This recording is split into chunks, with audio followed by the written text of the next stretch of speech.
Buenos días, ¿me escuchan? Sí, doctor. Sí, perfecto. ¿Están grabando? ¿Está grabando?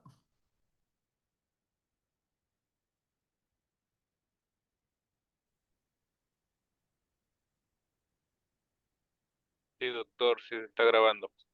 Perfecto. Muy bien. Ante todo, buenas tardes. Creo que ya esperamos un tiempito para que todos estén presentes. Eh, el día de hoy vamos a tocar un tema que es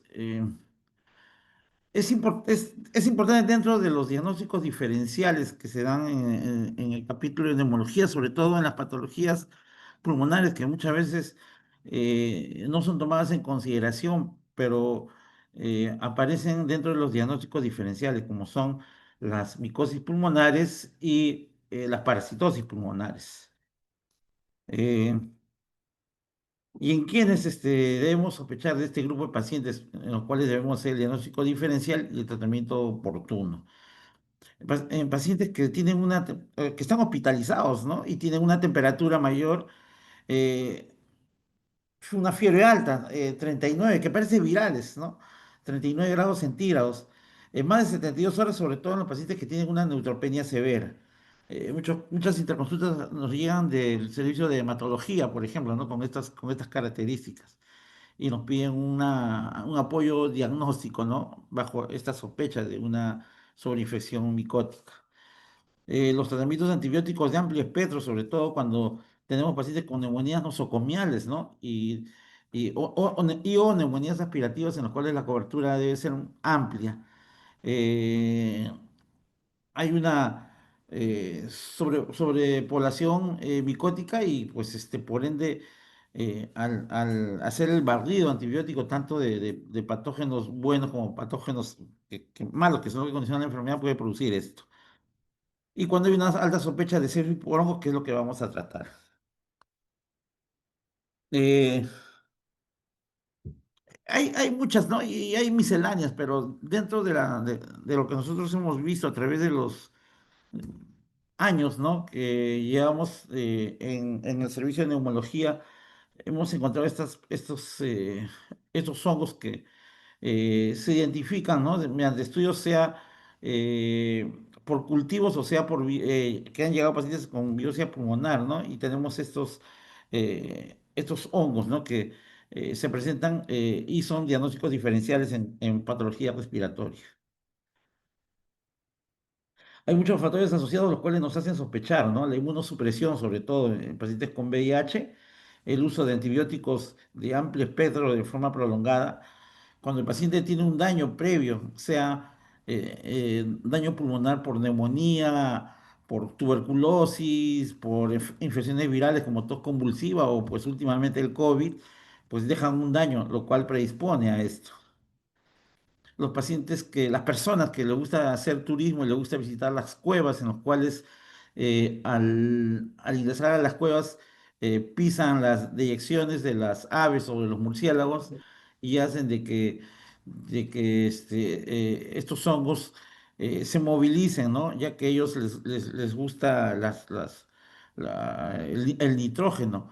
Y su pared celular es similar a la tuberculosis que tiende a flotar durante aproximadamente 15 a 30 minutos, lo cual hace de que el turista lo aspire, ¿no? En el momento que entra a la cueva y se toman las fotos, o sea, aspira estos hongos y puede condicionar una enfermedad.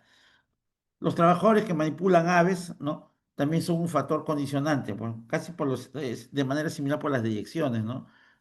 Si ustedes han ido a ver las gallinerías que hay, por ejemplo, de San Fernando, fuera de Lima, ¿no? Son granjas avícolas pues inmensas, ¿no? Donde existen trabajadores que manipulan pues a estas aves. Como le dije hace un momento, los pacientes con neutropenia severa, los que reciben tratamiento antineoplásico o los pacientes que están con trasplante de órgano, sea de pulmón, lo que están haciendo, ¿no? Pulmón, hígado, riñón, ¿no? O trasplante de médula ósea.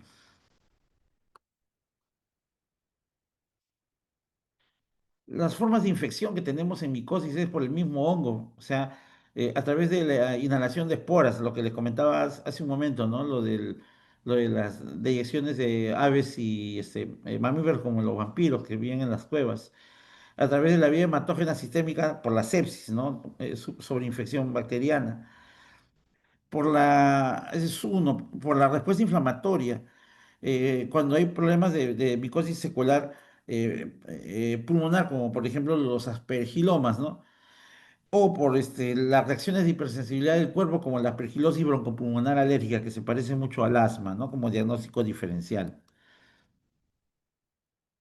Muy bien, entonces comencemos con el hongo más frecuente, pues que lo vemos y no lo calificamos como tal, ¿no? A veces lo calificamos como protozoo, lo calificamos como virus, pero finalmente pues lo tenemos como hongo, y es el Pneumocystis jirovecii, anteriormente llamado carini, ¿no? Es un hongo muy común que tenemos nosotros, inclusive lo tenemos como saprofito en la cavidad oral, pero basta que la inmunidad se altere, los linfocitos disminuyan para que se vuelvan patógenos. Este neumocitis ya tiene muchos años, ¿no? Chagas ya lo había descrito en 1909. Inicialmente fue calificado como protozoo porque no se podía cultivar, ¿no? Y esa es una pregunta muy importante porque no se cultivan. Eh, Clasificado recién en el año 88 como hongo, ¿no? Que es un hongo que pues tiene esta afinidad por el pulmón, propiamente dicho. Cuando, cuando la inmunidad está muy mellada, puede hacerse sistémico a través del sistema del RES. El Pneumocystis jirovecii es el que causa la enfermedad en humanos. No se puede cultivar in vitro, ¿no? Y como le digo, la infección no confiere inmunidad.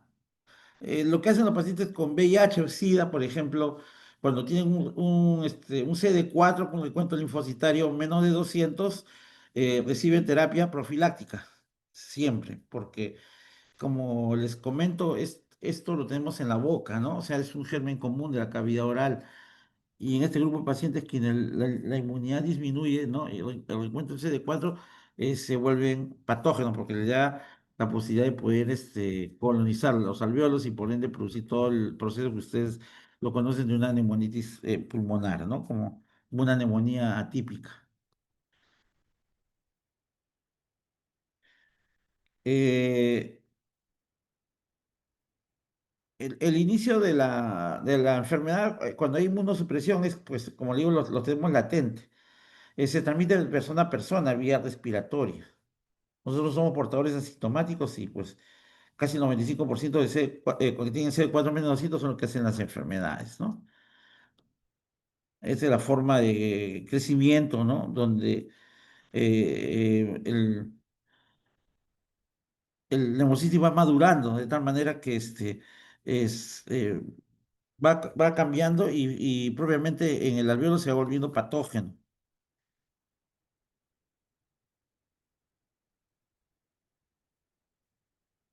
Las formas vegetativas son las que ingresan hacia el alveolo, que produce inflamación y aumento de de la permeabilidad alveolo capilar, lo cual condiciona a una fuga de proteínas hacia los alveolos y por ende condiciona el edema de pulmón, ¿no? Que ustedes vemos y eh, da las clásicas imágenes de inicialmente en tractos reticulares biliares basales y luego un edema agudo de pulmón, ¿no?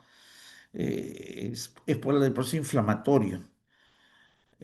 ¿Cómo lo podemos determinar? Con alteraciones de la gasometría, ¿no? De la gradiente alveolar arterial, utilizando la fórmula Henderson-Hasselbalch, seguro que deben haberles explicado para la lectura del AGA, y la reducción de la capacidad de difusión, ¿no? A través del test de difusión de monóxido de carbono, que se usa como estudio, pero no como un evento agudo, porque a veces bajo la alta sospecha hay que dar tratamiento inmediato.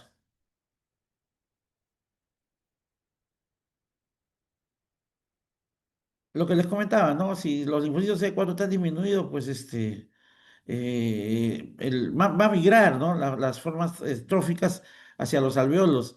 El alveolo va a liberar factores de necrosis tumoral y va a reclutar más linfocitos y monocitos, de tal manera que va a producir una reacción inflamatoria y por ende va a llevar a que los neutrófilos peleen o traten de responder la injuria que produce el neumocisis y por ende es una inflamación eh, que condiciona la alteración del intercambio gaseoso llevando a la falla respiratoria, la clásica disnea del paciente, ¿no?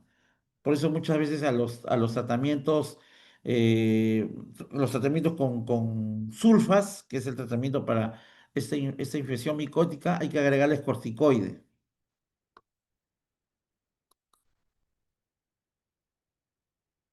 Generalmente, pues, esta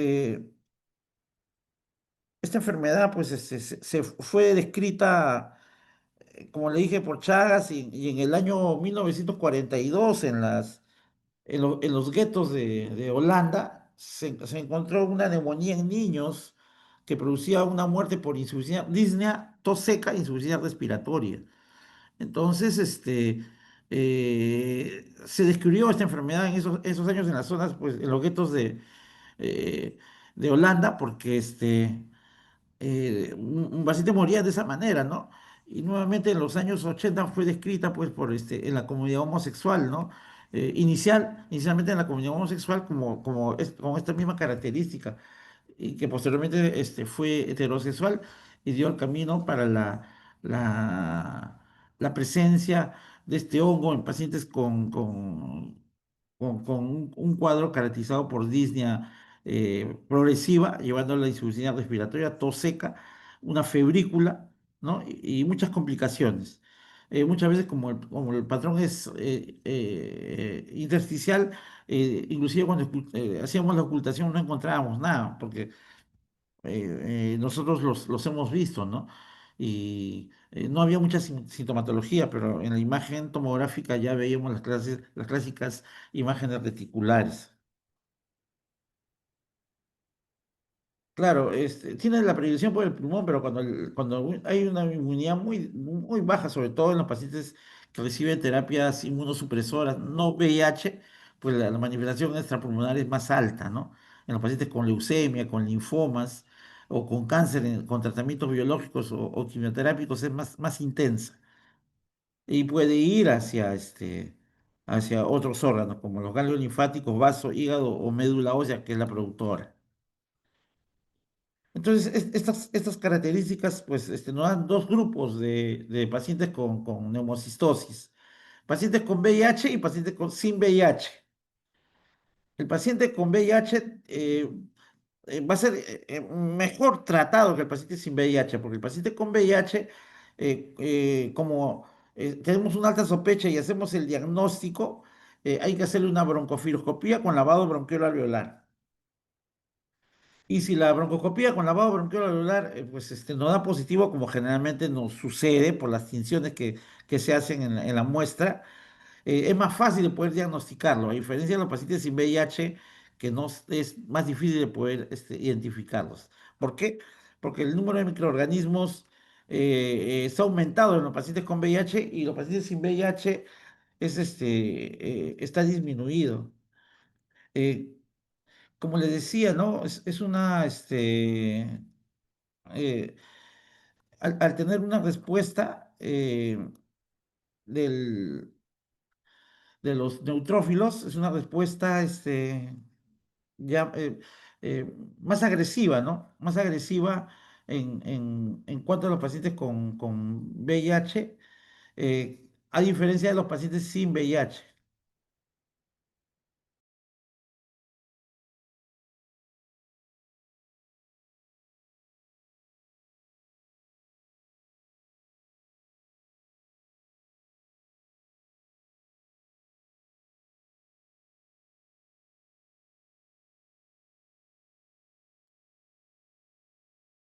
Eh, un dato muy importante es la tasa de supervivencia. En los pacientes con VIH es mejor. La tasa de mortalidad es el 10 al 20%, pero mucho con el tratamiento con trimoxazol, que es sulfamethoxazol, trimethoprim, van bien. A diferencia de los pacientes sin VIH, que como la lesión es más inflamatoria, y no podemos darle hallazgo, ya que hace una diseminación sistémica. la tasa de sobrevida es peor. Entonces, la tasa de mortalidad es más alta, casi el 30 60%. Duplican, ¿no? Con respecto a los pacientes sin VIH. Los síntomas son insidiosos, ¿no? Una línea que va progresando, a diferencia de los pacientes sin VIH, y es donde nos consultan, una línea muy bruja, que muchas veces nos dan la búsqueda del diagnóstico diferencial como tromboembolia pulmonar, ¿no? Pero sin embargo encontramos el nemocisis.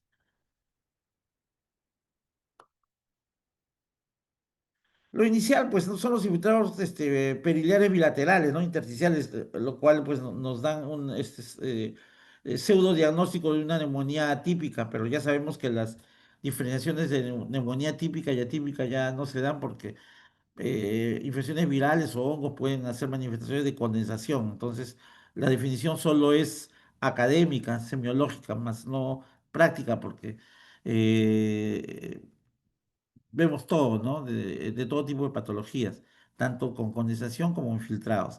Pero lo más común es encontrar el infiltrado reticular bilateral, ¿no? Son periliares y van hacia las bases. Hay otras formas de presentación, describen 8 formas, donde puede ser con nódulos solitarios, nódulos múltiples, la presencia de bulas, haciendo neumatocele o un neumotórax como debut de enfermedad. Bien raro encontrar a un paciente con derrame pleural, ¿no? O algunas veces van con cavidades que son poco frecuentes.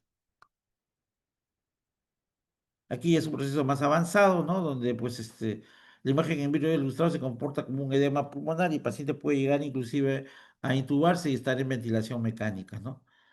Formas como el neumatocele que se pueden presenciar acá, ¿no? Que también son parte del diagnóstico diferencial, ¿no? Pequeños son neumotoras, ¿no? Que generalmente son periféricos eh, y ya pueden llegar a producir mediastinitis, ¿no? Finalmente llevando un edema agudo de pulmón. Lo que les comentaba era de que vamos a encontrar una hipoxemia, ¿no? En el examen de la gasometría de estos pacientes, en los cuales la gradiente alveolar arterial está elevada, ¿no? Y vamos a encontrar un paciente al estar disneico con una calosis respiratoria.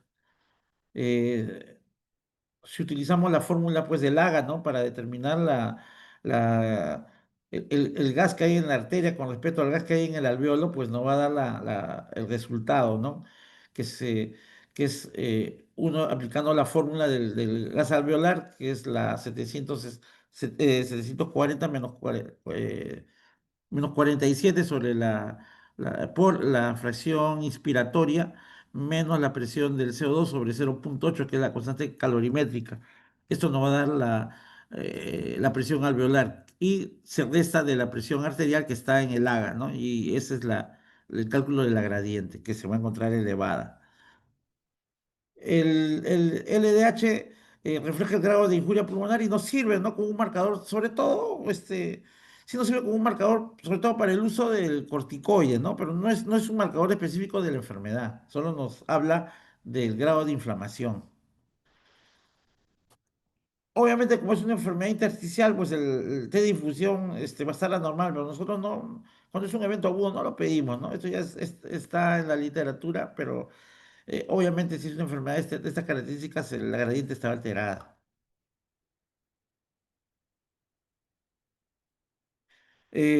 Para el diagnóstico de punto inducido, pues, tiene un rendimiento bajo, ¿no? De todas maneras, esta parte dentro del protocolo, está a solicitarlo.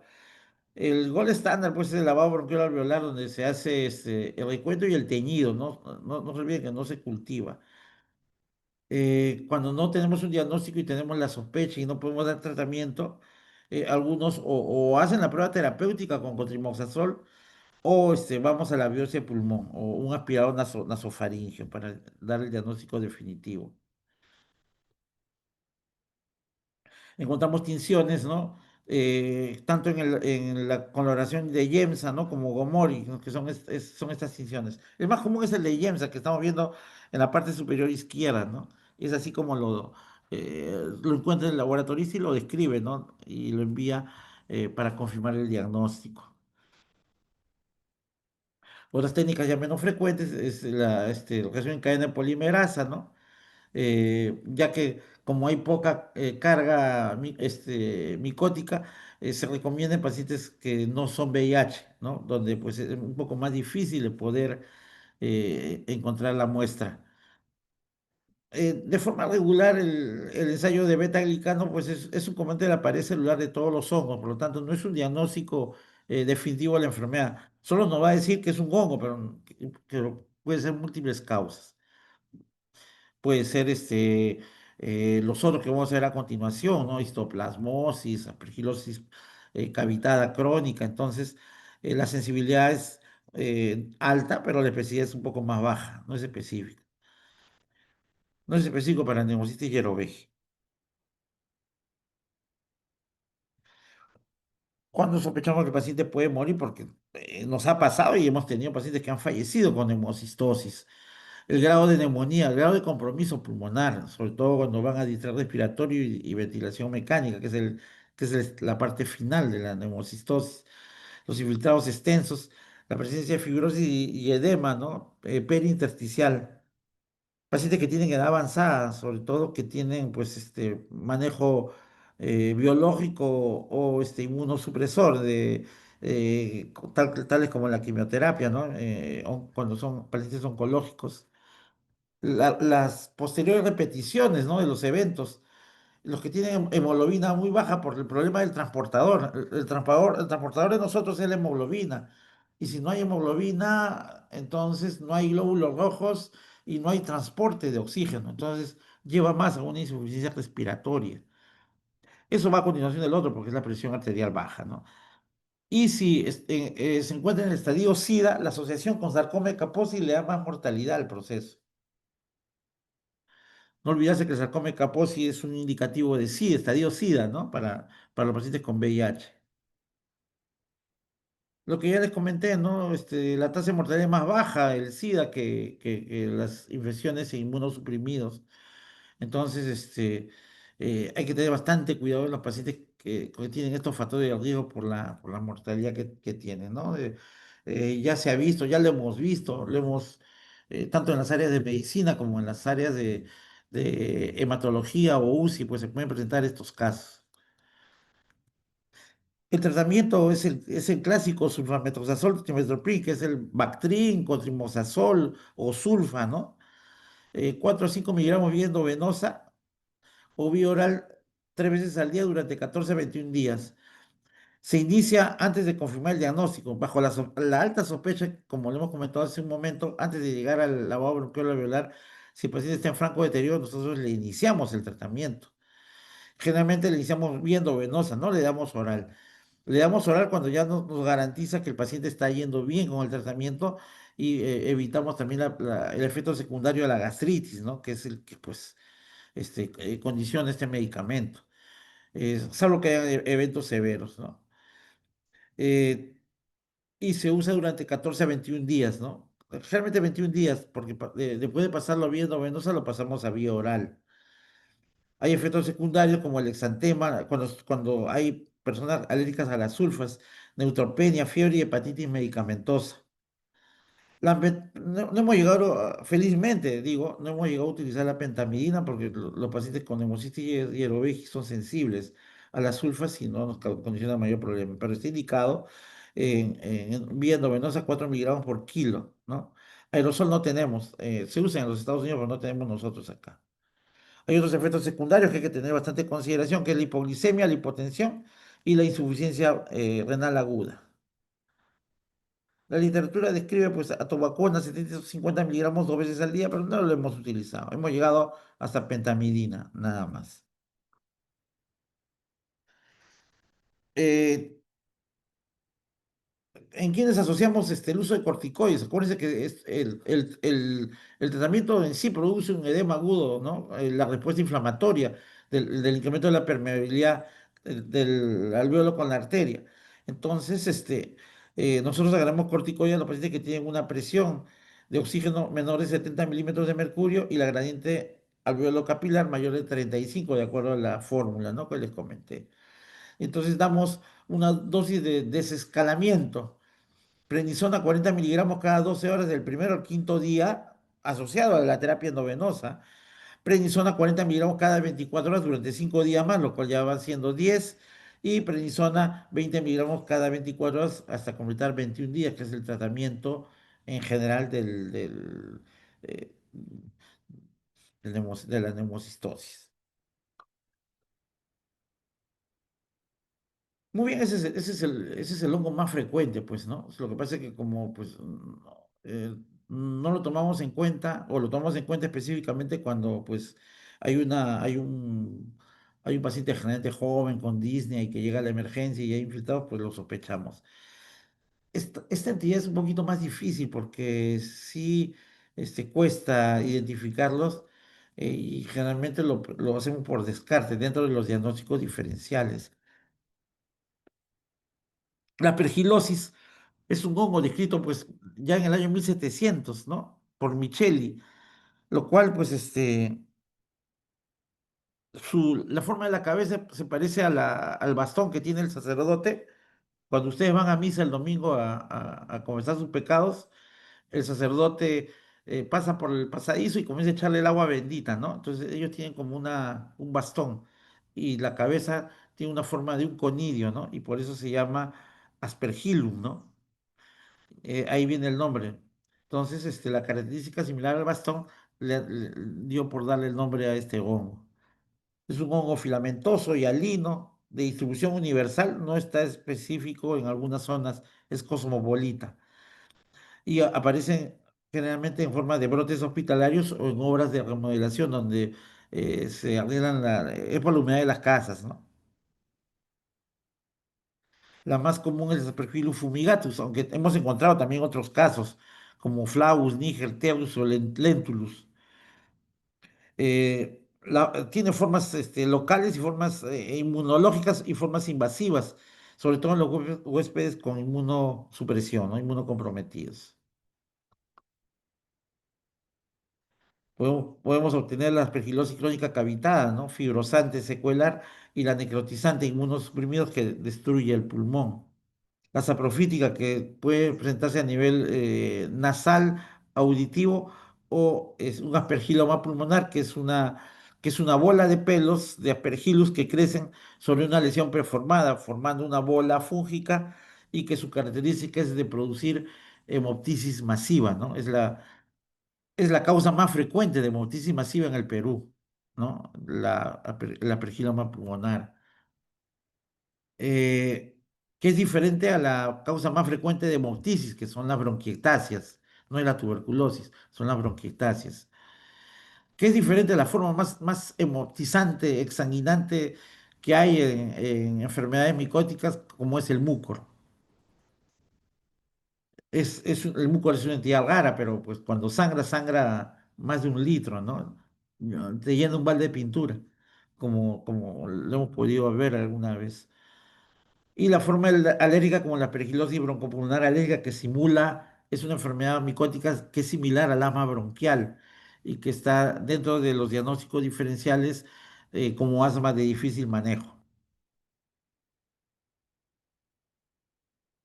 Generalmente sospechamos cuando es un paciente al cual hemos aplicado nuestra pirámide de tratamiento para el asma y lo hemos catalogado como un asma en step 4 o 5, ¿no? Severo, el cual ya recibió beta 2 de acción corta, corticoides de acción prolongada, inhalados, beta 2 de acción prolongada, antimuscarínicos, corticoides vía oral, antihistamínicos como el Montelukast, eh,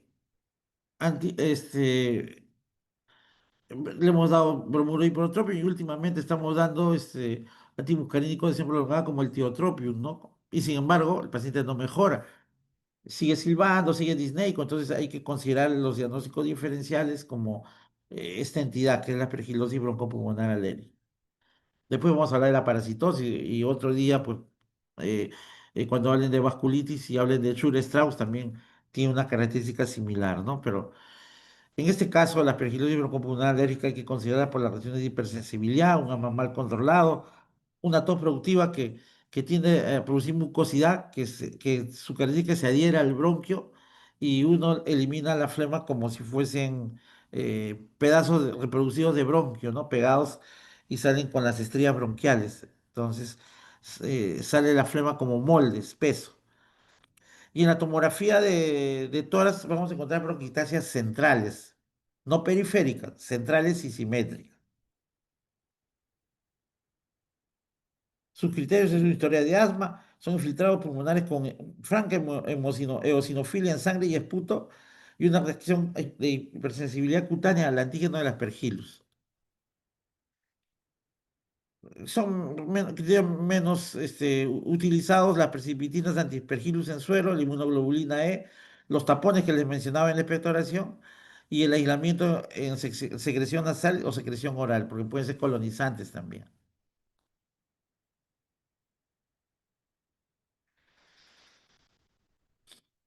Eh, Hay que ver los grados de certeza, ¿no? La periglisis comprobada con una confirmación histopatológica, porque estos pacientes terminan en biopsias pulmonares, ¿no? Nosotros lo sospechamos a través de la tomografía, pero es, o sea, es difícil decir, bueno, estas son bronquitasias centrales, ¿no? Pero, ¿y si es solo bronquitasias? ¿Y si es bronquitasias congénitas?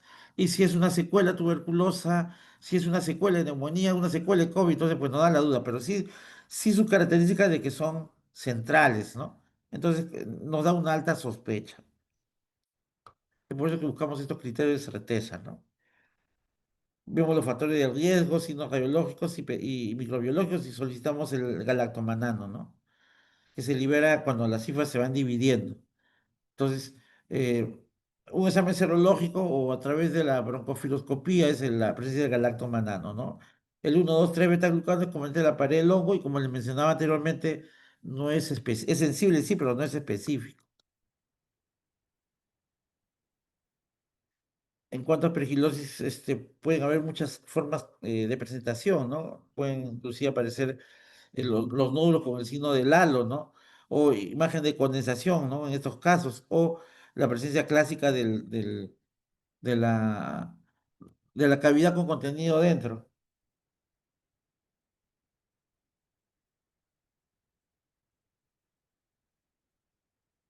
Muchas formas aparecen en la forma, por ejemplo, la forma cavitada, ¿no? Donde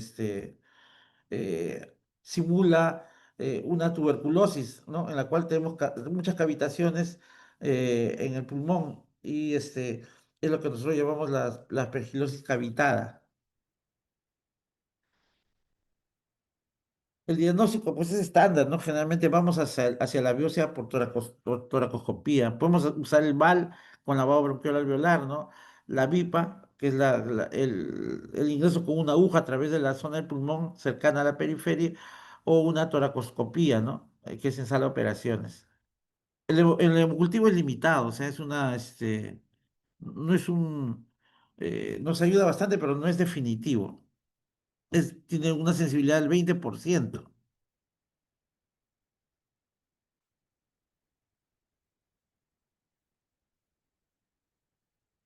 Obviamente galactomanano, pues sensibilidad de 87%, ¿no? En lavado bronquial y específica 96%. ¿Pueden existir algunos falsos positivos? Sí, pueden existir falsos positivos, ¿no? Se da pues en reacciones inmunes por uso de inhibidores de beta-lactamasa, ¿no? O infecciones micóticas por la blastomicosis, que es poco frecuente, o la histoplasmosis, que sí es más frecuente.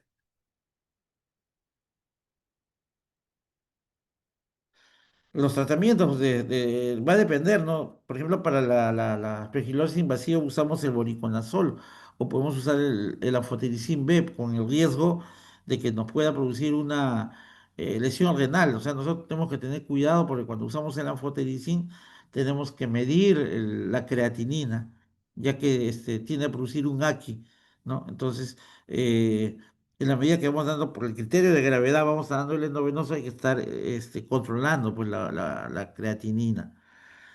Muchas veces con 6 miligramos por kilo de peso cada 12 horas, pues vamos también regulando, ¿no? Cuando puede ser manejado con el voriconazol. El problema de la anfotericina es que es más potente, pero el rango es más tóxico. Entonces, las formas invasivas hay que tratarlas de esa manera, ¿no? Las formas crónicas sí tienen un tratamiento un poco más corto, ¿no? El, el aspergiloma, el tratamiento del hongo con contenido y que causan sangrado es quirúrgico, ¿no? En primer lugar es quirúrgico, en segundo lugar es quirúrgico y en tercer lugar es quirúrgico. O sea, el tratamiento es cirugía del aspergiloma. Porque si no se saca ese aspergilo, que es esa bola de pelos de conidas que están en las cicatrices pulmonares, el paciente va a seguir sangrando. Si la lesión fuese bilateral o el estudio funcional nos da una capacidad menor del 50%, lo cual impide una cirugía torácica, hay un tratamiento alternativo, pero no te garantiza la cura. O sea, se le puede dar itraconazol o voriconazol oral, ¿no?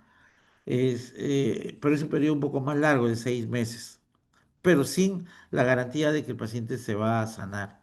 Hemos visto tratamientos con itraconazol en pacientes con aspergiloma, los cuales en algunos casos ha disminuido el tamaño de la lesión, pero nunca ha desaparecido. O sea, claro, lo controla, pero el problema es el efecto secundario del itaconazol y el voriconazol, ¿no? Sobre todo a nivel hepático. El hígado no va a aguantar más de 6 meses con un tratamiento pues diario, ¿no?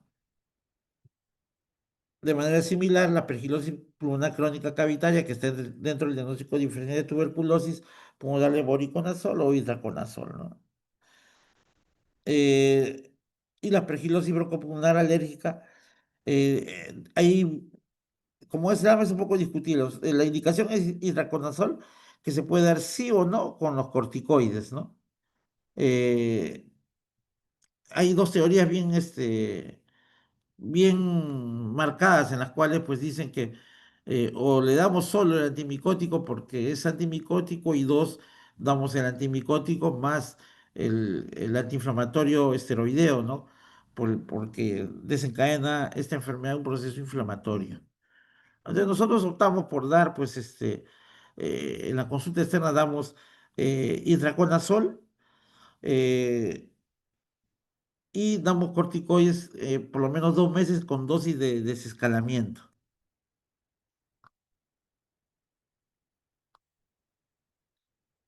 El tratamiento va de 6 a 12 semanas, se puede prolongar con voriconazol oral.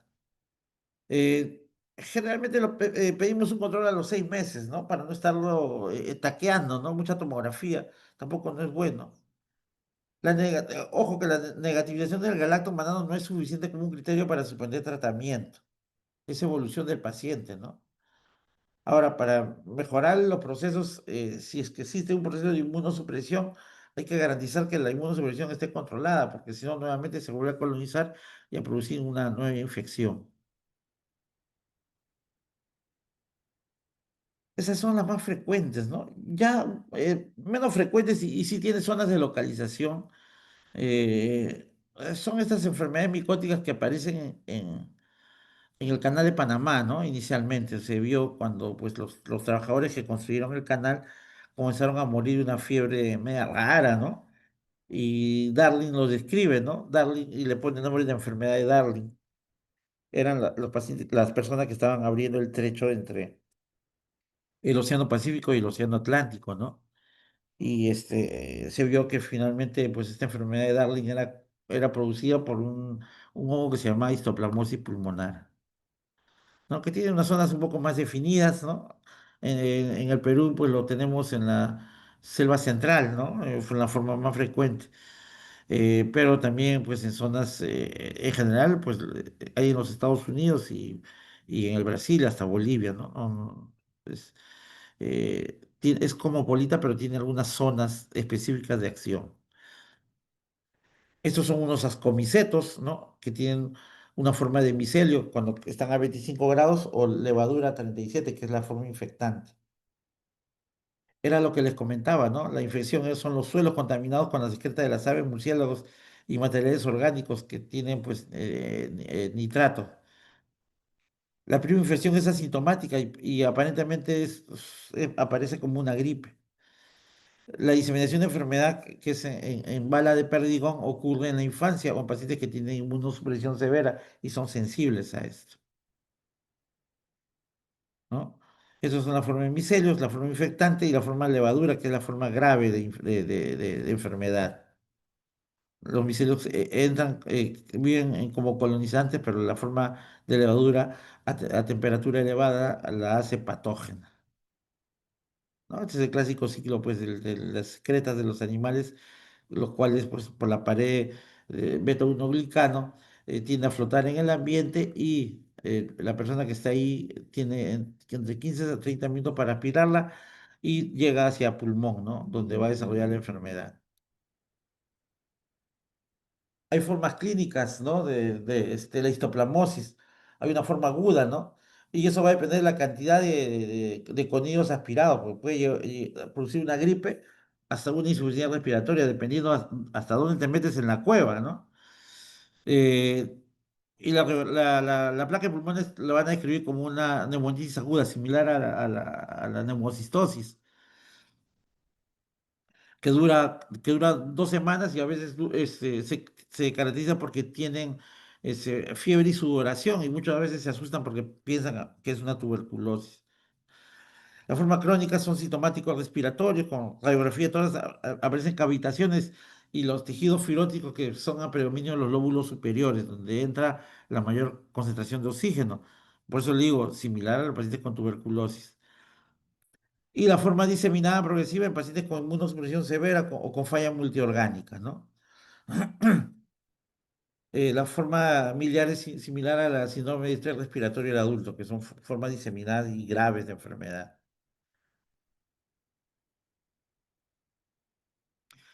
Cuando son procesos agudos, pues, y que son las aspiraciones cuando uno llega como turista, se produce una inflamación y con el tiempo se calcifican, dan imágenes que aparecen, los perdigones que dispara la policía, son puntitos que se calcifican, ¿no? Y quedan ahí como recuerdo. Muchas veces hacemos una tomografía y encontramos calcificaciones en vaso, en el hígado, ¿no? Cuando se disemina de forma hematógena, aparecen, yo les digo granulitos de arroz, ¿no? Pero la imagen se describe como perdigo.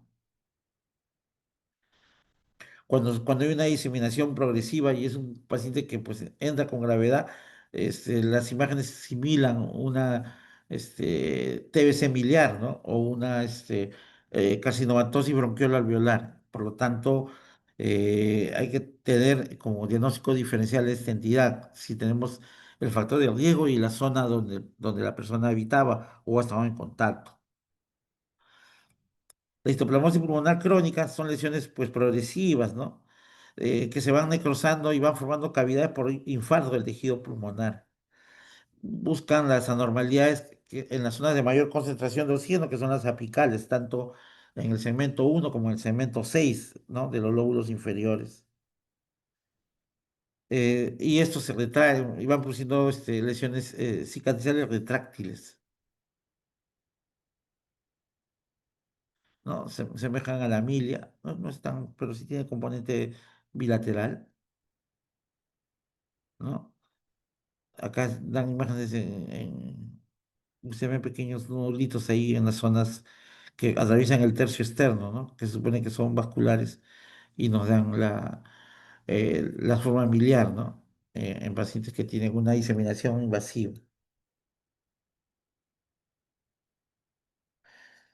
Obviamente los que tienen conteo menos, y eso lo vemos en cualquier entidad, los pacientes que tienen conteo bajo de CD4, los infiltrados son infrecuentes, ¿no? Porque no hay una respuesta inmunológica en ese momento.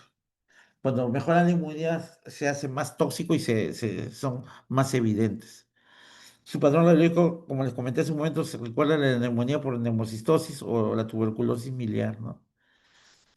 Eh, Raramente pues hacen cuadros de linfodenopatía con presencia de grandes ganglios a nivel de mediastino, como sucede con la paracoccidiosis o la blastomicosis.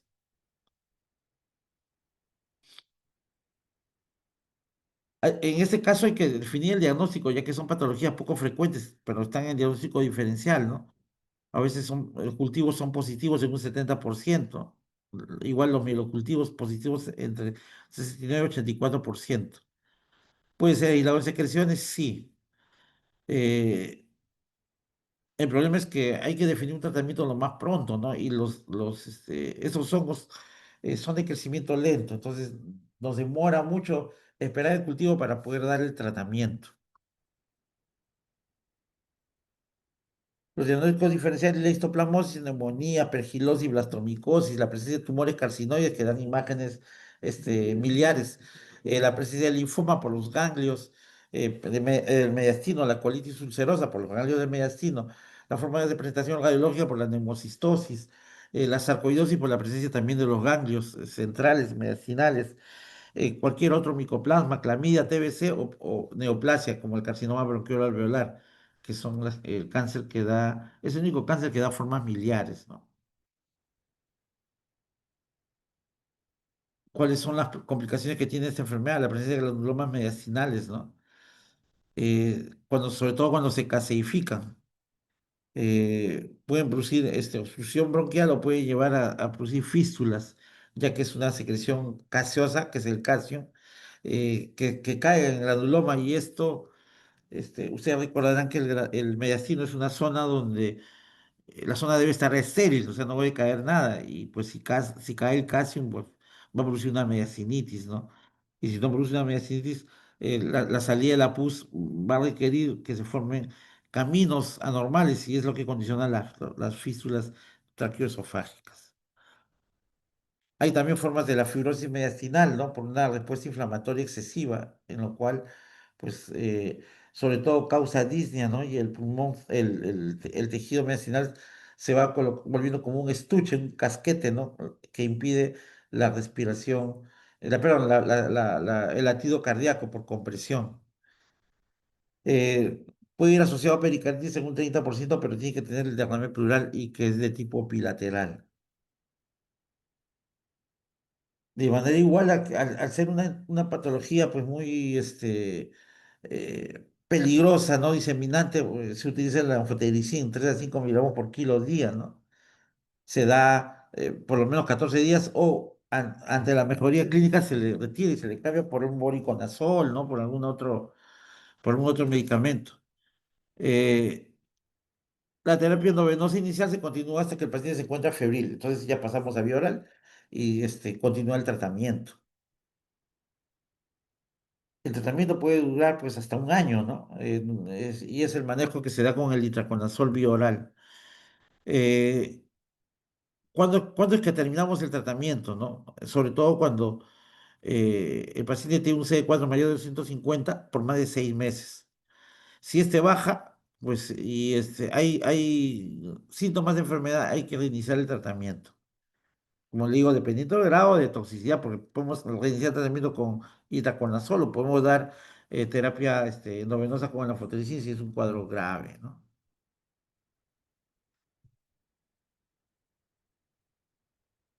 Muy bien. Y son diagnósticos diferenciales que hay que tenerlos en consideración. Eh, Aquí tenemos el síndrome del ratón Mickey, ¿no? Que es lo que veíamos en patología, ¿no? El, el ratoncito con sus dos orejas, ¿no? Como lo describían los patólogos. Y era pues la paracoccidioides, ¿no? Que también está en el grupo de enfermedades pulmonares, pero de localización endémica propiamente, y es la selva. La selva, pero la selva, pues en muchos casos la selva virgen, ¿no? Selva poco transitable, donde muchas personas viven y hacen trochas, ¿no? Para poder abrirse camino, y es ahí donde encontramos este hongo. Es de transmisión cutánea o mucocutánea. Generalmente está en el suelo húmedo y caliente, en las zonas tropicales y subtropicales. Son de crecimiento lento, ¿no? Tienen un periodo de latencia largo y se pueden reactivar, ¿no? Parecido a la lepra, como ustedes van a ver. Con frecuencia se da en gente de sexo masculino, pero eh, poco frecuente en mujeres, sobre todo porque la presencia del estradiol eh, disminuye la respuesta inflamatoria y por ende no causa enfermedad. Por eso en este caso, es una enfermedad pues por estímulo hormonal, poco estímulo hormonal, ¿no?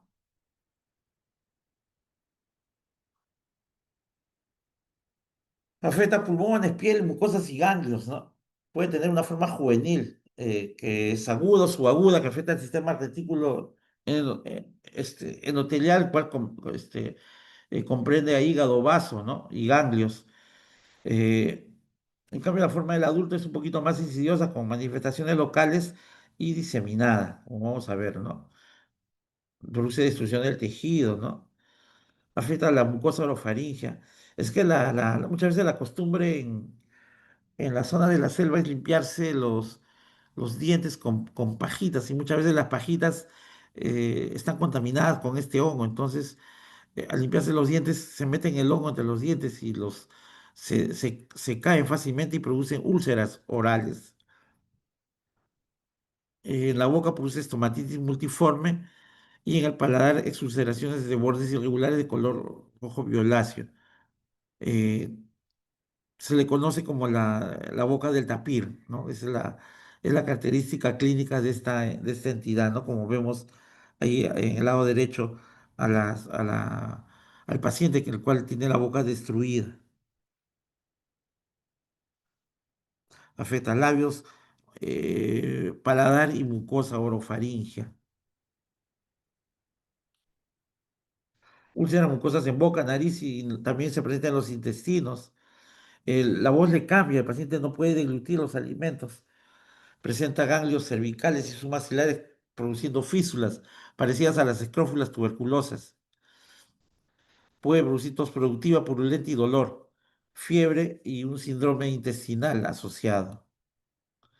Las imágenes son de lesiones cavitadas, ¿no? Que tienen tendencia a ir hacia la zona superior.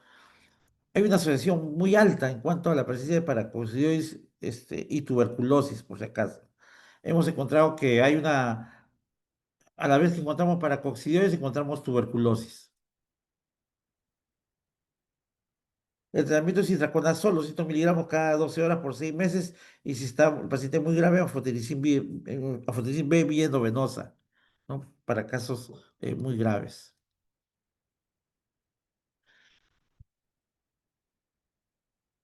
También lo podemos encontrar estos hongos cerca de la universidad, ¿no? En Surco, ¿no? Donde hay la presencia amplia de palomas, las cuales pues mucha gente le da de comer y aglutina una cantidad de palomas, pero estas palomas también traen su regalo de fondo, que es la presencia de algunos honguitos que se describen y los encontramos en el pulmón, ¿no? Como la criptococosis. Es lo que sale en la prensa, de las palomas que contagian enfermedades. Es esta enfermedad la que está asociada a la presencia de las palomas. En general, aves, ¿no?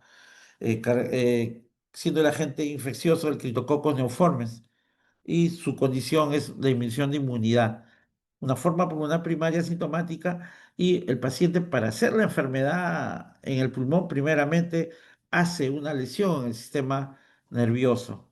Es decir, eh, por ejemplo, puede convulsionar, y cuando el paciente es llevado a la emergencia le hacen una tomografía de cerebro, encuentran los tumores, las masas, y cuando baja uno más hacia pulmón, encuentra masas pulmonares, y realmente no son masas pulmonares, sino es la presencia del criptococo.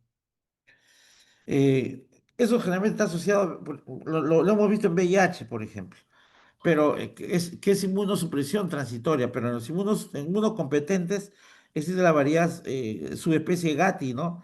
Que también es tropical y da compromiso pulmonar y linfático sin necesidad de estar inmunosuprimido. O sea, no es específicamente de inmunosupresión. A eso voy. Hemos tenido algunos casos dos casos hemos tenido de subespecie Gatti en el servicio. Como digo, es frecuente en VIH trasplantados, ¿no? Pero pues también hay las formas en pacientes inmunocompetentes. El suelo, pues las aves, al contaminar en heces, son el medio de transmisión a través de la inhalación. No se olviden que los hongos siempre son predilectos por los nitratos. Eh, Puede pasar el pulmón asintomático, dando la manifestación inicial neurológica. No se olviden, no hay criptococosis con manifestación inicial neurológica, ¿no? Y su característica en el pulmón es la presencia de las balas de cañón, ¿no? Pueden haber nódulos solitarios subpulmonares, un infiltrado neumónico, una forma miliar, y asociados a formas de derrame pleural o presencia de ganglios hipertróficos. Las lesiones pueden verse como masas, ¿no? En la tomografía cerebral, ¿no? Que simulan tumores, pero pues en pulmón encontramos estas imágenes, ¿no? Que son dispersas, ¿no? En forma de nódulos. Muchas veces son catalogados como metástasis, ¿no? Pero no son, pues, ¿no? Finalmente hay una correlación neurológica que hay que determinarla. Y en buena hora si es un hongo, porque pues uno le da tratamiento y con esto mejora, ¿no? A diferencia de las neoplasias que son metastásicas y para nosotros es un estadio M1B, pues una metástasis a distancia, ¿no? Igual tenemos ahí la fotericin B, pues al lado de nosotros, pero con el riesgo de toxicidad, como les comenté al principio. Si hay una adecuada respuesta, podemos pasarlo a fluconazol 400 miligramos al día vía oral por 7 a 10 semanas. Es casi 2 meses y medio, ¿no? Estas enfermedades también las encontramos con frecuencia, sobre todo en nuestra unidad que tenemos de cuidados intensivos respiratorios, ¿no? Sobre todo cuando damos una terapia amplia, ¿no? En los pacientes que tienen neumonías severas o neumonías aspirativas, ¿no? Y producen una sobreinfección. Encontramos así como papulitas en toda la zona de la úvula en la parte superior de la faringe, en todo son blancas, ¿no? Y son subdivididas, que es la candidiasis pulmonar. Puede ser la glándula albicans, que es menos frecuente, y la glabrata, que es más agresiva, ¿no? Son hongos oportunistas en neutropénicos, los pacientes que usan en nutrición parenteral, los que usan medicamentos de amplio espectro por un tiempo prolongado, o las cánulas que tienen un tiempo ya de uso prolongado. Puede producir tos productiva, fiebre y una disnea progresiva. ¿No? Vemos las imágenes así como pequeñas nódulos, ¿no? Que pueden condensarse y producir cuadros de neumonía. La radiografía de tórax, encontramos infiltrados lobares o múltiples, ¿no? Y el diagnóstico se hace porque como ya tenemos el paciente hospitalizado con una sobreinfección, se le cultiva el deputo, se le hace un lavado bronquial alveolar, ¿no? Puede solicitarse el hemocultivo que también ayuda en el diagnóstico. El tratamiento hay que retirar los drenajes y dar pues anfotericin o voriconazol, siempre cuidando pues el riñón, ¿no? La anfotericin sabemos de que nos puede producir un AQI, ¿no? Por el medicamento mismo, que es muy tóxico, pero también es muy bueno. Luego de eso pasamos a vía oral y completamos tratamiento.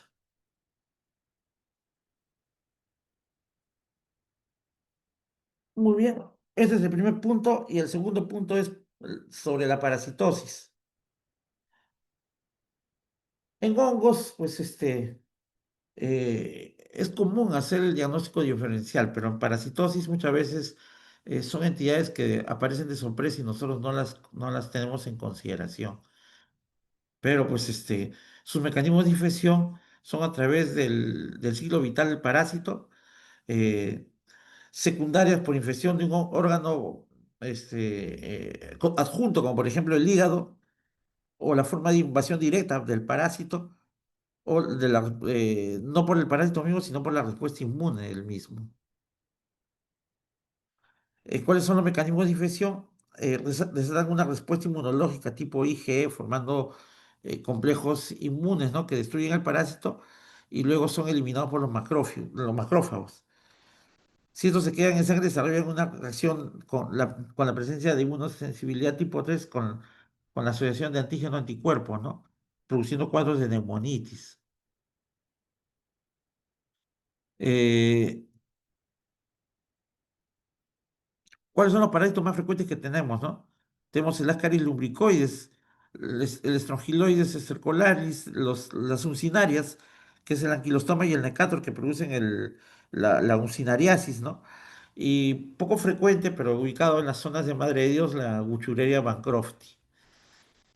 En cuanto a la presencia de trematodes, tenemos el Paragonimus peruvianus, que es el que se desarrolla en la zona de Cajamarca y algunas zonas de la selva central como Guaitía, Tocache.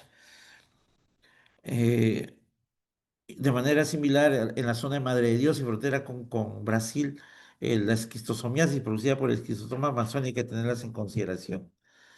Zonas de bastante crianza de animales como Junín, Huancavelica, Puno, Arequipa.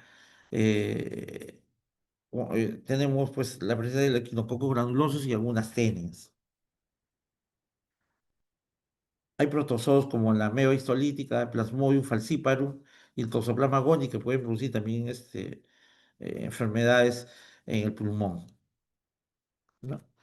Y comenzamos pues por el Ascaris lumbricoides, ¿no? Que es este gusano que parece un tallarín, eh, que va creciendo en el pulmón, ¿no? Y que realiza el ciclo ano-boca, que es el clásico, ¿no? Que conocemos, dentro del cual pues desarrolla el ciclo de los que vamos a ver hace un momento, en un momento. De distribución cosmopolita, preferencia en los climas templados y tropicales, es más frecuente en niños expuestos a suelos contaminados o de mala salubridad. Y se transmite siguiendo el ciclo mano-boca. Es que el niño se mete la manito a la boca y pues con entran los huevos de los parásitos. Pasan al intestino delgado, las larvas atraviesan la mucosa intestinal porque se forman larvas, luego por vía hematógena llegan a la circulación pulmonar y penetran los alvéolos produciendo una hemoptisis. De ahí migran al árbol bronquial llegando a la laringe y son deglutidos nuevamente por el aparato digestivo, donde maduran y eliminan sus huevos que son eliminados por las heces. Entonces el diagnóstico pues es a través de los huevos de las del parásito de las heces y muchas veces lo encontramos en el esputo cuando el paciente está con hemoptisis. Este clásico ciclo biológico, ¿no? Que les comentaba hace un momento. Los síntomas pulmonares aparecen a las 2 semanas durante la migración larvaria, con tos seca, irritativa, exigente, dolor retroesternal, la presencia de fiebre como reacción inmune, ya que inflama el alveolo, produce extravasación de las proteínas hacia el alveolo, por lo tanto nos da una disnea y al romper el alveolo produce hemoptisis. Como es parte de una alergia, puede producir una erupción cutánea de tipo pruriginosa, pica. Eh, Se produce el síndrome de Leffler, que es de curso benigno y autolimitado.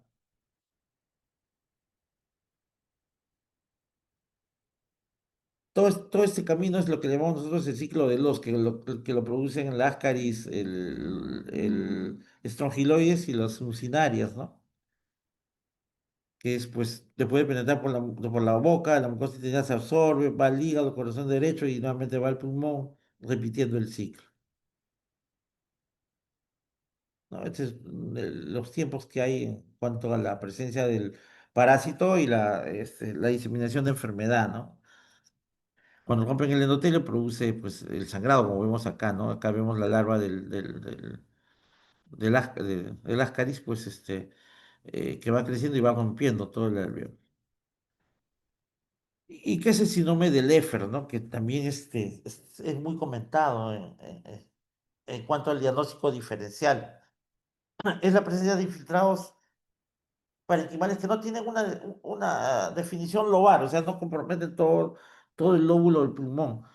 Son asimétricos, crecen rápido, o sea, es una concentración que rápidamente aparece, pero su característica principal es de que es migratorio. En cristiano es que encontramos un paciente con una neumonía que le damos tratamiento y a las 2 semanas aparece otra neumonía en otro lado del pulmón. Entonces, la presencia de la migración de la condensación, no, más modificados que le estaba comentando, es lo que se llama el síndrome del F. Y vamos a encontrar una eosinofilia y la presencia de la inmunoglobulina E elevada.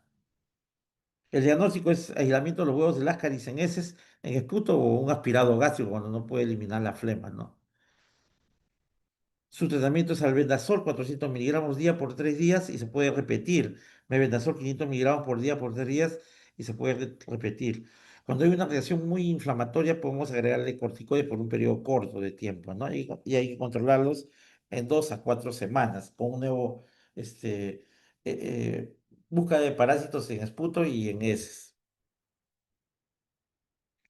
Hay otros parásitos que tienen punta, por lo tanto, no necesitan ser absorbidos por las vías intestinales, sino ellos ingresan con la cola y se fijan en el intestino para producir infecciones endógenas, que es el Staphylococcus estercolaris, que está asociado a pacientes con inmunosupresión y que son parásitos que no son eliminados como el ascaris por las heces, sino vuelven a ser ciclos internos y se hacen permanentes, sobre todo en pacientes que tienen inmunosupresión, sea por VIH o sea por enfermedad inmunosupresora. Es un parásito endémico del clima tropical y el calor y la humedad favorecen su supervivencia en el suelo. Y esto va asociado a la falta de salubridad. Se adquiere por la presencia de los pies descalzos en tierra, que las larvas ingresan por el pie, ¿no? A través de la piel. Llegan a la circulación, llegan hasta los capilares pulmonares, pasan al árbol bronquial, donde hacen el ciclo de los. Pero la diferencia con el anterior es de que quedan en el intestino delgado. Salen algunas larvas no infectantes por las heces, pero otras ingresan nuevamente a través de la cola que tienen, ¿no? Y es así como se pueden ver, ¿no? Cuando entran por la piel, ¿no? Un suelo contaminado, entran por la parte subcutánea, ¿no? Y estas son las larvas que van ingresando hacia el paciente. Como le digo, el intestino pues, produce dos caminos. Produce una infección endógena que atraviesa la pared intestinal o perianal, como larvas filariformes, donde hacen un nuevo ciclo, ¿no? Por eso son pacientes que tienen esta enfermedad de manera crónica y hay que estarles pidiendo análisis de control cada cierto tiempo, sobre todo cuando el CD4 es menos de 200. Y la infección exógena se eliminan con las heces por la tierra como gavites y nuevamente forman las larvas filariformes infectantes, que son las que se meten en el pie del niño, como hemos visto hace un momento. Pueden inicialmente ser asintomáticos, ¿no? Pero la migración, de manera similar al ser el ciclo de los produce tos productiva, disnea, broncoespasmo y sangrado, ¿no? Con hemoptisis. Y esta sí va asociada pues, a procesos de inmunosupresión marcados, sea el paciente con estadio SIDA o paciente de neoplasias, ¿no? Bueno, este es todo el resumen del siglo que les he explicado. El diagnóstico es la consolidación alveolar, infiltrados reticulares difusos extensos con una reacción alérgica, ¿no? Vamos a encontrar las larvas en las heces y encontramos muchas veces las larvas a través del lavado bronquial alveolar. El bronquial alveolar es más efectivo que el esputo. El esputo no tiene que ser una muy buena muestra para poder encontrar las larvas, pero generalmente la vamos a encontrar cuando hacemos el lavado y la mandamos al laboratorio para ser extendido, ¿no? De manera similar, el tratamiento es albendazol 400 miligramos por 3 días al día y como alternativa el tiabendazol 25 miligramos kilo cada 12 horas por 2 días. Los pacientes con inmunosupresión que no levantan CD4 se puede repetir el tratamiento a los 15 días, ¿no? Y hay que hacer controles, como les comenté hace un momento, a través de los exámenes de heces cada mes post tratamiento.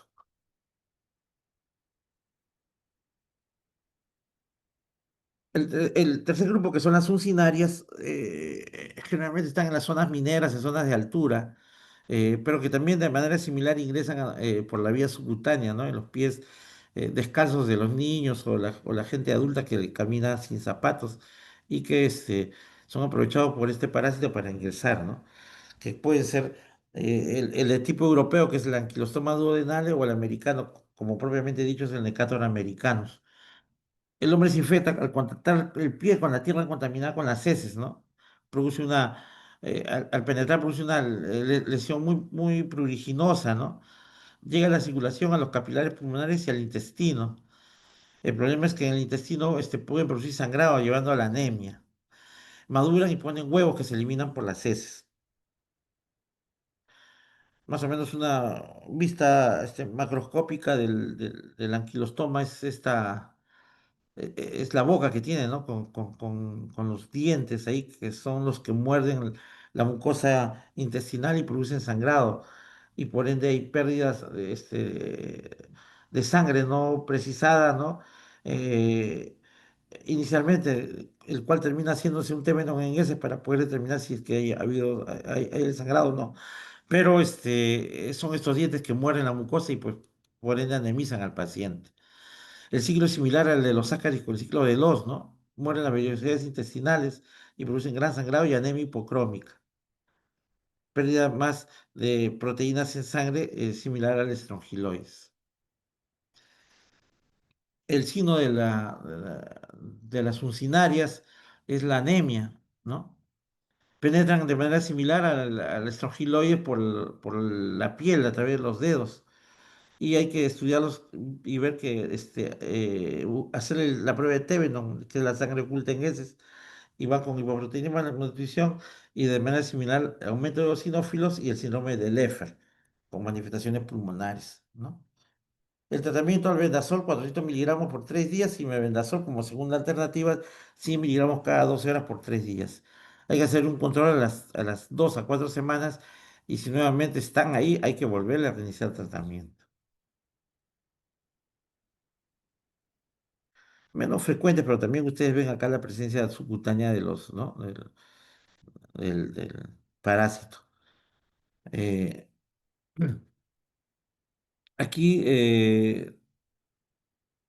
esos huevos, estas descripciones de estas enfermedades, generalmente nosotros usamos los libros de medicina interna y describen el Paragonimus westermani, ¿no? Que se encuentra en Asia, se encuentra eh, en las zonas de China, Tailandia, Camboya. Después, si revisamos literatura americana, vamos a encontrar en la zona de México, que es el Paragonimus mexicanus, ¿no? Que también es ampliamente descrito en los libros tanto de la literatura mexicana como la literatura colombiana. Pero nosotros tenemos nuestra propia cepa, ¿no? Que es el Paragonimus peruvianus, que es un parásito, un trematoide, ya no es un necatro, sino es un trematoide que es endémico de la zona norte del Perú, en las zonas tanto es de San Pablo en Cajamarca como en las zonas fronterizas del Ecuador. ¿Cuál es la forma de infección?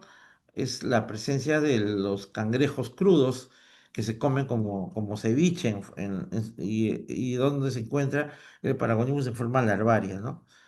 Le llaman el ceviche serrano cajamarquino. Entonces ahí es donde uno se contagia al consumir estos productos contaminados. Las metacercarias, que son el Paragonimus, penetran la pared intestino delgado, peritoneo, diafragma, pleura y se tratan de ubicar, inmediatamente llegan al pulmón en una zona cercana. Generalmente van hacia la zona del lóbulo inferior, porque ahí sienten que es la mejor zona para poder habitar y reproducirse, ¿no? No, es poco frecuente que migren al pulmón contralateral, generalmente son lesiones en el pulmón derecho. Hablo de Paragonimus peruvianos, ¿no? Ojo, no hablo de Paragonimus westermani ni mexicanos, hablo de peruvianos. Ahí puede producir una imagen pseudocavitada o un granuloma formando una telectasia, ¿no? Laminar basal. Al necrosarse, al destruirse, produce tos productiva, dolor pleurítico y un esputo motórico, dando una falsa imagen de cavidad, lo cual condiciona un falso manejo por este tratamiento antituberculoso. De igual manera, este es el siglo que le estaba comentando, ¿no? A través del cangrejo. Las imágenes como son pequeñas atelectasias o cavidad basal derecha, ¿no? No es izquierda, es derecha. Acá hay un proceso bronquial en los cilios, ¿no? Pero después la lesión es en la base del lado derecho.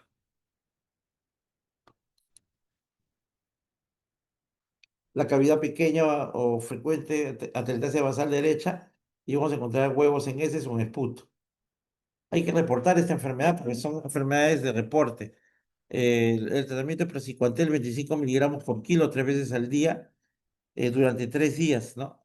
Nosotros la reportamos o el Von Humboldt de Cayetano Heredia o el Centro de Enfermedades de la Universidad de San Marcos, el Centro de Enfermedades Infecciosas.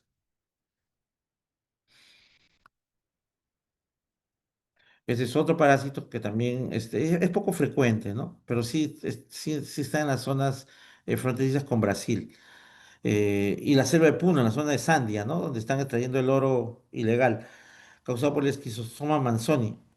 Las infecciones son endémicas, ¿no? Condicionado por el caracol. Estos sí ya no son trematos, estos son platelmintos que ingieren, el hombre se infecta al ingerir las larvas, ¿no? Con agua contaminada, cuando nadan en zonas de agua dulce, donde están estas cercarias, ¿no? Y que infectan. Vive en un caracol que se llama el Bionfalaria y desarrollan en 3 semanas como cercaria madurando y que nuevamente es digerido por el humano. Penetran por la piel, pierden la cola, siendo llamada la bijarcia, ¿no? El problema es que pues, son predominantes en las zonas ganglionares y en la vejiga.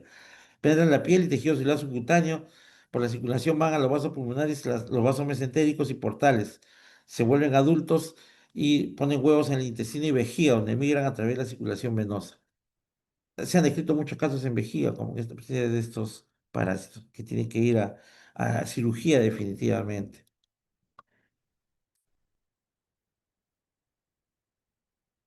Las larvas producen fiebre, diarrea, dolor de cabeza, presencia de ganglios incrementados de tamaño y un megalia marcada. Eosinófilos elevados y el diagnóstico es a través de los huevos en heces y orina, ¿no? Podemos utilizar inmunofluorescencia indirecta o ELISA. Igual esta enfermedad que tiene que ser reportada, ¿no? En los centros de enfermedades infecciosas, porque uno lo informa y ellos te dan el tratamiento gratuito, que es con el praziquantel, 40 miligramos por kilo de peso en una dosis única.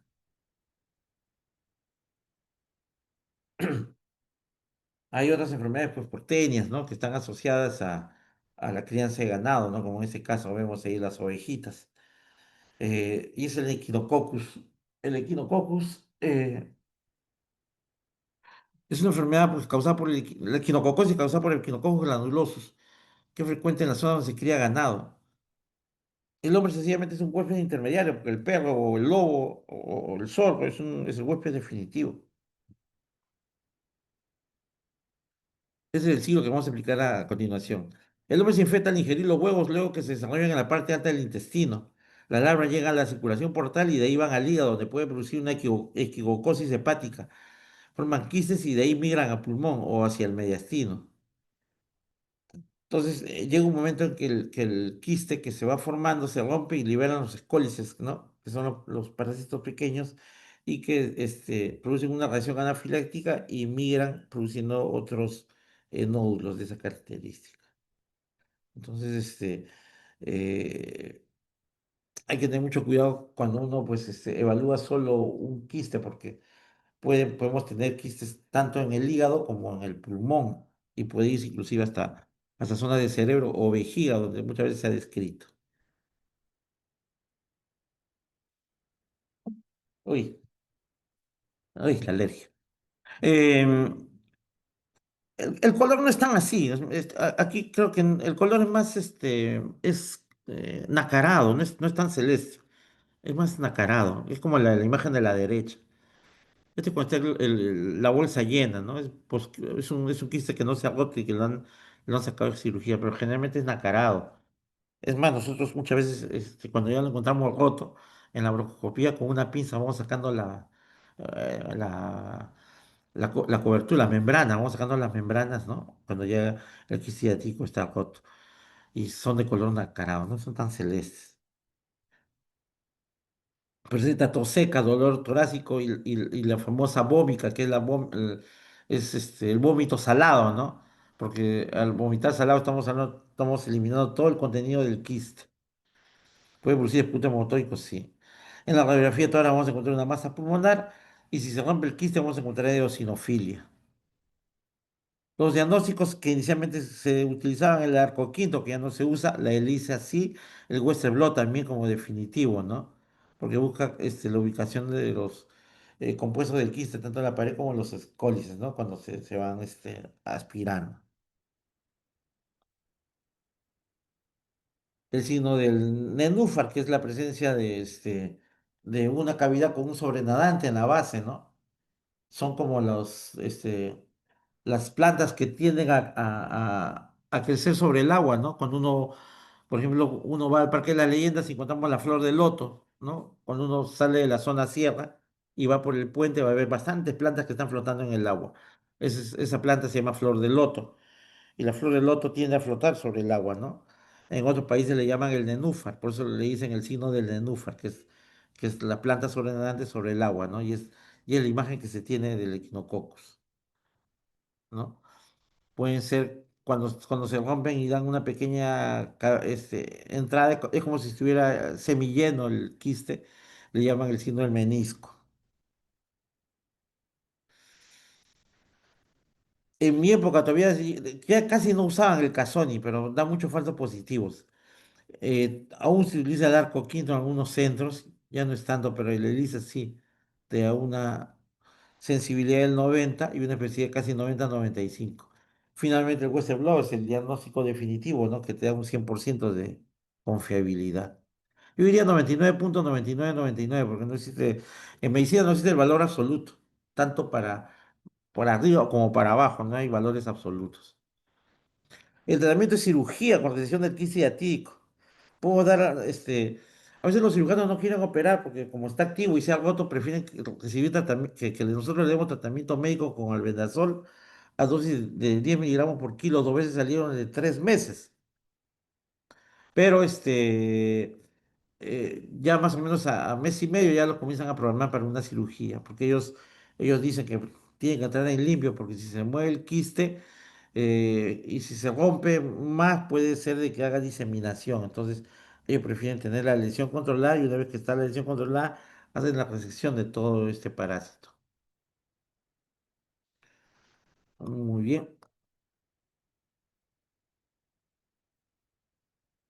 Ese es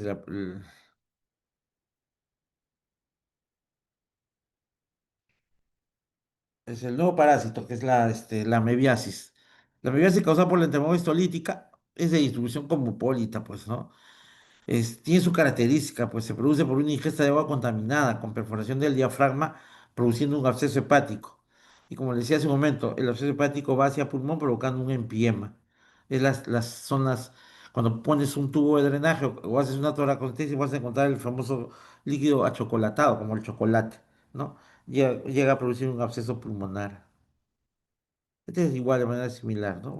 Por la presencia del parásito, de la ameba, adjunto al tejido pulmonar. La clínica es dolor, hipocondrio derecho, tos seca y malestar general, ¿no? Hay leucocitosis con eosinofilia. En la radiografía vamos a encontrar un absceso pulmonar, igual que en la tomografía.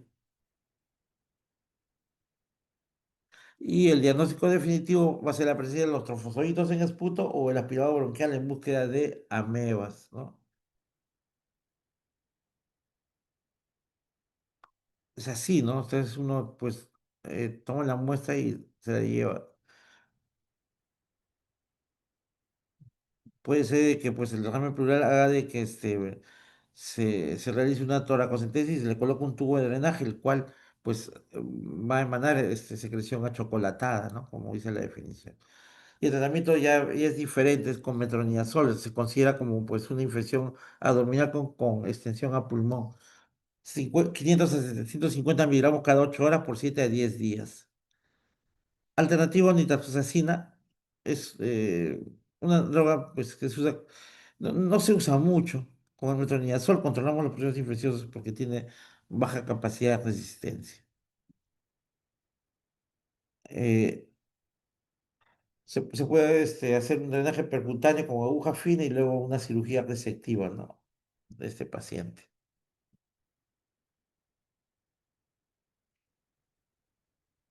Por último, ya para terminar, muchas veces nosotros no sospechamos que tenemos esta enfermedad, pues, pero se da en los amigos que nos acompañan muchas veces en las horas de estudio, y es la presencia de los gatos, ¿no? Los gatos, pues, vienen siempre con algo adicional, ¿no? Que es la toxoplasmosis. Eh, ¿Cómo nos enfermamos nosotros? Se produce por la ingesta de oquises, de las heces del gato en carne contaminada. Eh, en el embarazo puede producirse de la forma congénita, ¿no? Puede presentarse de la forma ocular, secuela de una infección congénita, lo cual condiciona una ceguera. Las formas adquiridas por ingesta previamente de la enfermedad de la carne infectada, ¿no? O la forma diseminada en los pacientes con inmunosupresión o VIH. Esa es una secuela en la retina de un toxoplasma, lo cual le acondicionó semiceguera, ¿no? Al paciente, porque son eventos de carácter irreversible. Se presenta como una neumonía con patrón reticular basal y a veces con una condensación, produciendo una neumonía y los infectólogos mandan una interconsulta para estudio diagnóstico, ¿no? Donde nos piden neumocistosis y toxoplasma, ¿no? A veces va asociado a enopatías biliares y el test de Savin-Furman o inmunofluorescencia es la positividad del diagnóstico. Se pueden detectar los trofoditos en el lavado bronquial alveolar y si eso es negativo, pues van al siguiente paso, que es la biopsia pulmonar para determinar el agente etiológico. El tratamiento que también hay que describirlo es la pirimetamina, ¿no? Que es un antagonista del ácido fólico, por lo tanto, cuando pues, uno da el tratamiento para la toxoplasmosis va a producir anemia, ¿no? Hay disminución de la producción medular, ¿no? Y por ende, pues todo desencadena estos eventos de poca celularidad en la sangre. Puede producir hepatitis, sí, por un efecto tóxico.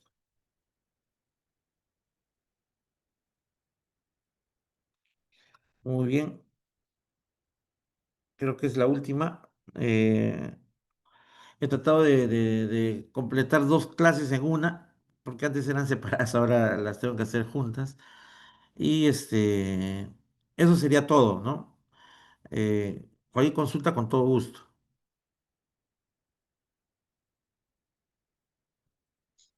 Doctor, una pregunta. Dígame.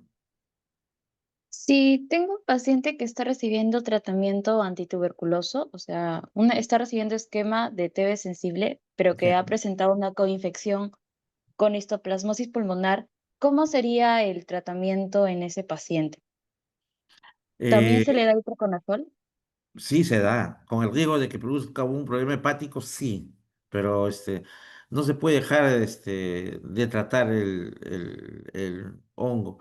Hay que considerar de que pues, de por sí el tratamiento antituberculoso es tóxico, ¿no? Porque inflama el hígado, por lo tanto, pues dependiendo la fase, porque en la fase inicial usamos piracinamida, que es el más tóxico, y vamos a darle, por ejemplo, voriconazol o itaconazol, si hay un riesgo de producir una hepatitis medicamentosa.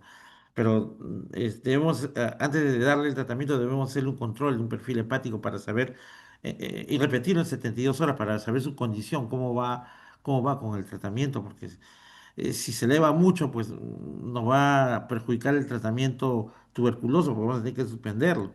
Entonces, sí se hace, sí se puede dar y hay que hacer un control de perfil hepático inicial y a las 72 horas repetirlo. Ok, doctor. En todo caso, ¿no habría otro fármaco que no nos dé tanto riesgo de hepatotoxicidad? Es que casi todos son hepatotóxicos, o sea, como te digo, también depende, ¿no? El grado. Ahora, si le queremos dar anfotericin, pues nos corremos el problema la insuficiencia renal, ¿no?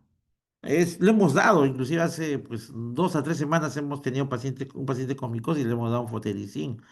Felizmente no nos produjo daño renal, pero es un riesgo bien alto, ¿no? Entonces, si podemos buscar una combinación para un paciente que potencialmente se le va a producir un daño hepático, pues hay que dar ese medicamento y en este caso controlar no solo el perfil hepático, sino la creatinina, ¿no? Ya, doctor, está bien. Muchas gracias. Ya, sino que las enfermedades no son puras. Vamos a ver, encontramos neumonías con EPOC, encontramos asma con vasculitis, encontramos, o sea, las clases a veces son dirigidas directamente para una patología, pero en la vida diaria a veces las terapias y las infecciones son combinadas y hay que manejar una o manejar otra patología. Y es cierto lo que dice la señorita que me ha preguntado, es que se puede presentar, sí se puede presentar, por ejemplo. No se olviden que hay una gran asociación en paracoccidioides con tuberculosis, por ejemplo. Hemos encontrado paracoccidioides y hemos encontrado tuberculosis. y damos los dos tratamientos, ¿no? Con ese riesgo que tenemos. Pero lo hacemos hospitalizado monitorizando el hígado, que es lo que nos preocupa en ese caso. Muy Doctor, bien. en todo caso, ¿existen guías para tratar la micosis y la Sí esparositosis hay, por supuesto que sí. específicas? Sí, sí hay guías. Sí, está normado por el ITSA, sí. Sino que el problema es que nosotros acá a veces nos enfocamos en la parte pulmonar, que es la clase que he tenido el día de hoy, ¿no? Es bien, ya bien, muy definido, es la parte, por ejemplo, para el manejo de neumocitosis, que es netamente pulmonar, y por ahí que las formas agresivas que dan en hígado, en res, en vaso, eh, se hace la excepción a la regla, pero la micosis en sí es una infección sistémica, ¿no? Sistémica, es en todos los órganos, inclusive también en el cerebro, pero nosotros damos el enfoque a la parte pulmonar, ¿no? Que es lo que nosotros vemos y lo usamos como diagnósticos diferenciales. Pero de haber guías para manejo de infección micótica en general, sí hay. Y lo maneja el Centro Internacional de Enfermedades Infecciosas, que es el ITS. Ya, doctor, está bien, Ujú. gracias. Ok, ¿alguna otra pregunta? Lo tenemos, ¿ah? O sea, sí tenemos micosis, pero no es que hablemos así, bla, bla, bla, bla, bla, y nada más. O sea, hay que ponerlo en el diagnóstico diferencial. No nos descuidamos de esa parte. Lo van a ver ustedes cuando van al internado, pues, va a entrar en ese grupo tanto, a veces son patologías pequeñas que no le damos importancia, como por ejemplo las vasculitis, ¿no? Que a veces no le damos importancia, pero también entran en el diagnóstico diferencial. Y una de ellas son las infecciones micóticas o las infecciones virales, ¿no? Que también es otro rubro. A raíz del COVID, uff. En medicina se ha establecido que existe, esto ha cambiado de época, ¿no? Y felizmente, digo felizmente, ustedes están viviendo esta época en la cual hay las enfermedades pre-COVID y las enfermedades post-COVID, ¿no? Porque toda la, todos los conocimientos que teníamos antes de estos procesos han cambiado bastante, ¿no? El COVID, la verdad que sí nos ha modificado muchas cosas en la medicina, ¿no? Y a través de los años vamos a seguir viendo. Claro, en este caso ya son infecciones virales en función pulmonar, ¿no? ¿Alguna otra pregunta?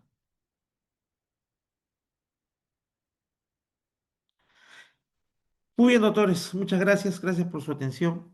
Espero que les voy a mandar 3 preguntitas fáciles nomás. Espero que salga bien el examen y mucha suerte.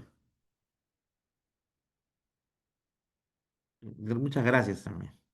Hasta luego, Hasta Gracias. luego, doctor, muchas hasta gracias. luego, doctor. Muchas gracias. Gracias. Bendiciones, gracias. Gracias, doctor. Hasta luego.